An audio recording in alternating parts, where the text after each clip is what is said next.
My name is Stefan Stortecky. I'm a cardiologist, an interventional cardiologist working at Bern University Hospital. And my main focus is, despite the clinical field of coronary artery disease and the treatment itself and the valvular heart disease, is pulmonary embolism. And this is also my research interest.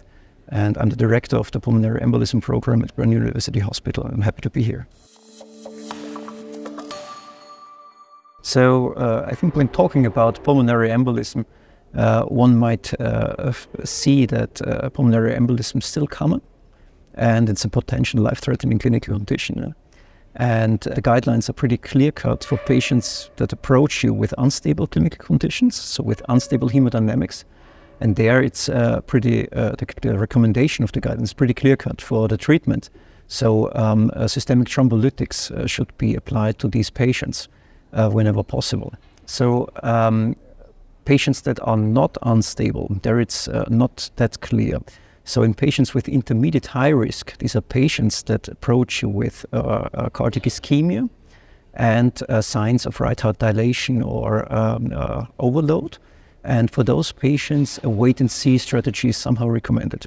So we should not directly treat those patients. But they face a mortality of approximately 11% during the early phase of their event. Catheter-directed treatment is a novelty, is a novel treatment approach that is coming, and it's progressively growing the interest in these techniques. And surgical pulmonary embolectomy is a treatment that is established since years, but is not widely accepted. And both catheter-directed treatment as well as surgical pulmonary embolectomy are currently considered as alternative reperfusion strategies for patients that are either with a contraindication for systemic thrombolysis or that have failed systemic lysis. So in this era, both of which can be applied to the patients, and there is no head-to-head comparison until now. So we don't have any randomized clinical trials, and this is why we designed the special trial. So the special trial is a randomized, single-center, clinically non-inferiority trial with the aim to show the effectiveness of catheter-directed thrombolysis to surgical pulmonary embolectomy, and it was executed at Bern University Hospital as a single center.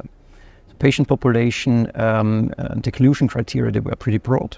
So patients were considered to be enrolled in case they had or they presented with acute pulmonary embolism, so with symptom onset below 14 days, and furthermore they had to be at intermediate high or high risk for early mortality. So when initially planning the trial, we considered a reduction in both of 0.3 to 0.4 of the primary endpoint, which was the RV-LV ratio. And there we set the non-inferiority margin at 0.1, and we had 80% power with a patient population with 28 patients per group just to come to this power. Fortunately, we had to prematurely terminate the trial as we had seriously difficulties in recruiting patients due to the progressively ongoing interest in interventional therapies, and patients were mainly denied for surgical pulmonary embolectomy. So the patient population itself was a normal patient population with pulmonary embolism, so normal what we would expect in terms of age. So mean age was 62 years of age for both groups. We had 26% were females, and 15% of patients were in the high-risk patient population in cardiogenic shock, and 85%, so the majority was in intermediate to high-risk classification. Patients were treated with catheter-directed thrombolysis, mainly over the femoral access. So in 100% we used the femoral access for the delivering of the catheters. And 92% of patients received 20 milligrams of RTPA over a duration of 15 hours. We had a good reduction in systolic pulmonary artery pressure in this patient population, as it was measured through the catheters after the end of the procedure.